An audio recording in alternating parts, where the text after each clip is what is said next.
السلام علیکم ورحمۃ اللہ وبرکاتہ۔ میں Muhammad Waseem Ali Baig, Urdu lecturer, government degree college women Nalgonda, اس سے شاعری کے اندر سال دوم کے لیے مرثیے کا تاریخی جائزہ، یعنی اردو ادب کے اندر مرثیہ کس طریقے سے آگے بڑھتا گیا، کون کون سے لوگ مرثیہ لکھتے گئے۔ دوسری شعری اصناف کی طرح مرثیے کی روایت بھی دکن سے شروع ہوتی ہے، یعنی اردو ادب کے اندر دکن حیدرآباد دکن اس زمانے کے اندر بہت ہی مرثیے کی روایت میں دکن کا نام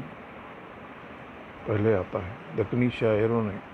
رسائی کلام اور واقعات کربلا بیان کر کے دوران امام حسین کی شہادت کے اظہار پر زور دیا اور فن پر توجہ نہیں دی۔ اس زمانے کے اندر دکنی شاعروں کے رسائی کلام یعنی مرثیہ کے کلام اور واقعات کربلا کا بیان کرنے کے دوران امام حسین کی شہادت کے اظہار پر زور دیا اور فن پر توجہ نہیں دی۔ یہی وجہ ہے کہ دکن میں اردو مرثیہ غزل اور مثنوی کے انداز میں لکھے جاتے رہے۔ اس زمانے میں دکن کے اندر جو بھی مرثیے لکھے گئے وہ غزل اور مثنوی کے انداز میں لکھے جا رہے تھے۔ دکن کی شیعہ سلطنت کی وجہ سے جنوبی ہند میں مراسم محرم کا سلسلہ شروع ہوا۔ دکن کے اندر شیعہ سلطنتوں کی قیام کی وجہ سے اس زمانے میں شیعہ لوگ یہاں پر حکومت کر رہے تھے، جس کی وجہ سے جنوبی ہند کے اندر مراسم محرم کا سلسلہ شروع ہوا، یعنی محرم کے اندر جو بھی رسومات اس زمانے میں ادا کی جا رہی تھیں، جو بھی رسومات چل رہی تھیں، وہ مجالس محرم پڑھنے کے غرض سے، یعنی محرم کے دوران مجالس محرم کے واقعات کا ذکر کرنے کے لیے، ان کے شہادت کا ذکر کے لیے کربلا کے واقعات پر مبنی شہادت نامے لکھے جانے لگے۔ اس زمانے میں کیا ہے، محرم کے مہینے میں واقعات کربلا اور امام حسین کی شہادت پر مبنی شہادت نامے لکھے جانے لگے تھے۔ فضل علی فضل کی کربل کتھا اردو کے پہلے شہادت نامے کا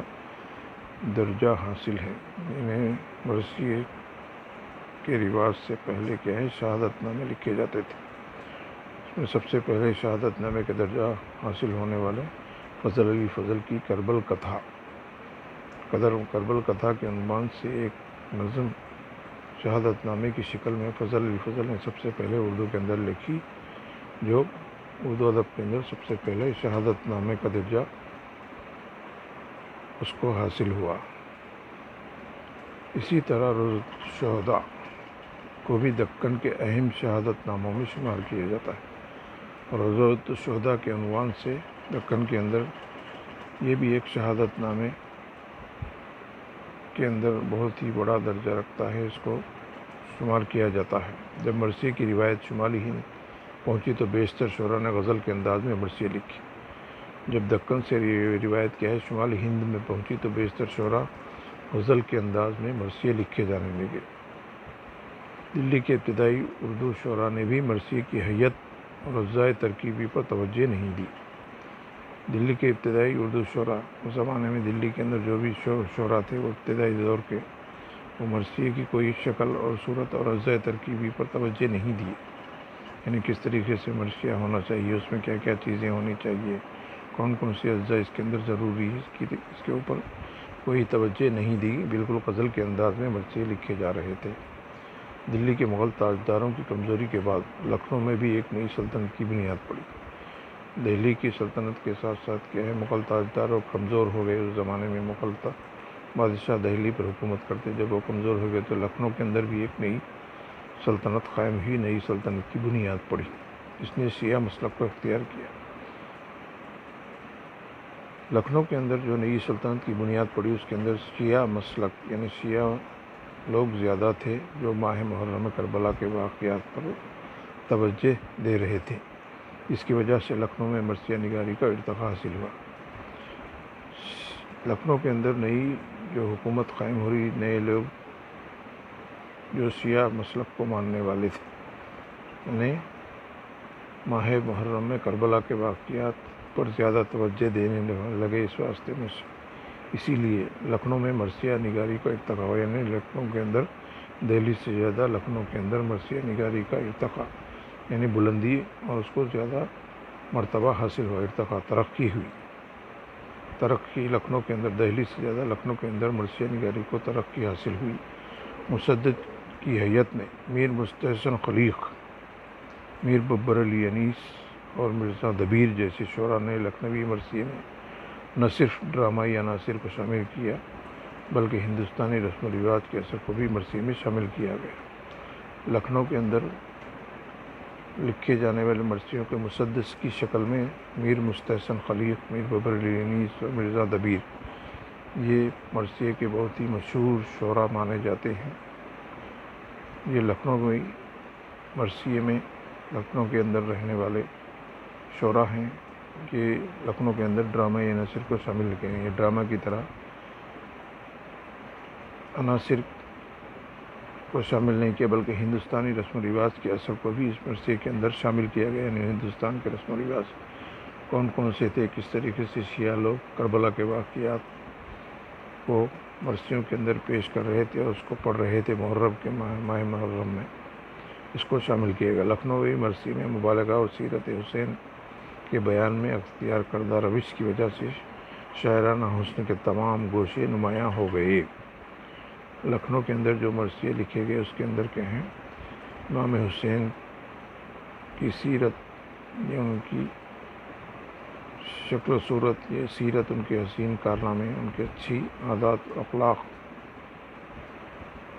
کا بیان اس مرثیوں میں کیا گیا۔ جیسے یہ شاعری کی ایک بہت ہی مشہور قسم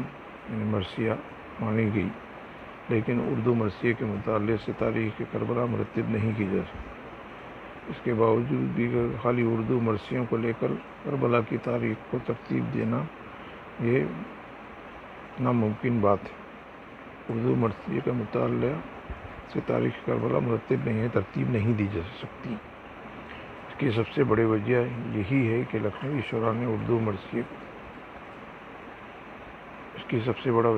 لکھنوی شعراء نے اردو مرثیے کے مطالعے سے تاریخ کربلا مرتب نہیں، یعنی جو اس زمانے کے مرثیہ نگار تھے وہ اردو مرثیے میں لکھی گئی تاریخ نہیں بلکہ ادب کی تاریخ الگ سے ترتیب دیے جا رہے تھے۔ اس کی سب سے بڑی وجہ یہی کہ لکھنوی شعراء نے اردو مرثیے کو زبان بیان کے عمدہ محاسن سے اس قدر مالا مال کر دیا کہ مرثیہ کو اردو شاعری اور ادب کے مؤثر اظہار کا درجہ حاصل ہو گیا۔ اسی لیے لکھنوی شعراء اردو مرثیہ بیان کے عمدہ محاسن،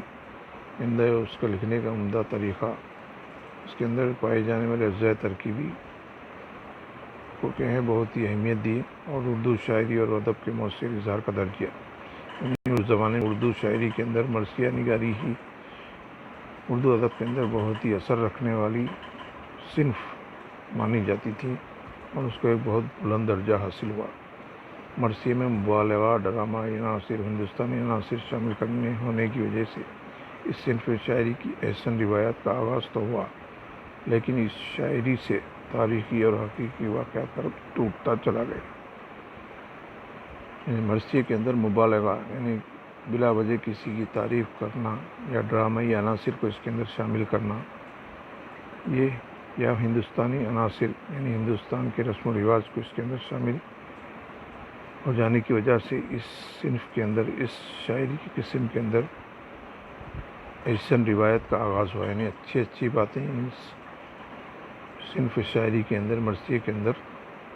لکھی جانے لگی، لیکن اس شاعری سے تاریخی اور حقیقی کے واقعات کا ربط ٹوٹتا چلا۔ شاعری کی ایک نئی قسم مرثیے کے ذریعے اس کے اندر تاریخی اور حقیقی واقعات کا ربط یعنی سلسلہ ٹوٹتا چلا گیا۔ کچھ واقعات پہلے اور کچھ واقعات بعد اور حقیقت کے ساتھ جو ذکر کرنا چاہیے وہ نہیں ہو سکا، جس کی وجہ سے مرثیے میں بہترین احساسات، جذبات کے مکالمہ جات کا اظہار تو دکھائی دیتا ہے، اور اس اظہار میں تاثر اور شدت کی اس قدر کثرت ہے کہ شاعری اظہار کا مرقع بن جاتی ہے۔ مرثیوں کے اندر کیا ہے، شاعر کیا ہے اپنے احساسات اور جذبات کے مکالمے کے ذریعے اظہار کرتا ہوا تو دکھائی دیتا ہے، لیکن اس اظہار میں تاثر یعنی اثر اور شدت، جس طریقے سے اس کا درد بیان کیا گیا ہے، اس کا اثر شاعری کے ذریعے کرنا مرثیوں کے اندر شاعر اپنے جذبات اور احساسات کا ذکر کرتا جاتا ہے، اور اثر کے ساتھ یعنی تاثر یا اثر کے ساتھ، شدت کے ساتھ اپنے جذبات کا اظہار اس صنف میں کیا جاتا ہے۔ یہی وجہ ہے کہ اردو مرثیے میں صنف شاعری کے ذریعے رزمیہ عناصر ایپک پوئٹری کا دخل ہوتا ہے۔ اسی طرح اردو مرثیے کے اندر صنف شاعری یعنی شاعری کی ایک قسم رزمیہ عناصر یعنی جنگ کا نقشہ اپنی نظموں کے اندر بیان کرنا، اس کو انگلش میں ایپک پوئٹری کہا جاتا ہے، یہ ہونے لگا۔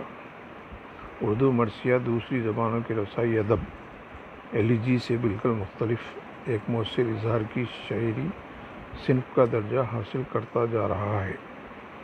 آج کل کے زمانے میں اردو ادب کے اندر ایلیجی رسائی ادب سے بالکل مختلف ایک اثردار طریقہ شعری صنف کا درجہ حاصل کرتا جا رہا ہے۔ آج بھی واقعات کربلا سے وابستہ مرثیے، سلام، نوحے اور رسائی خیالات پیش کر کے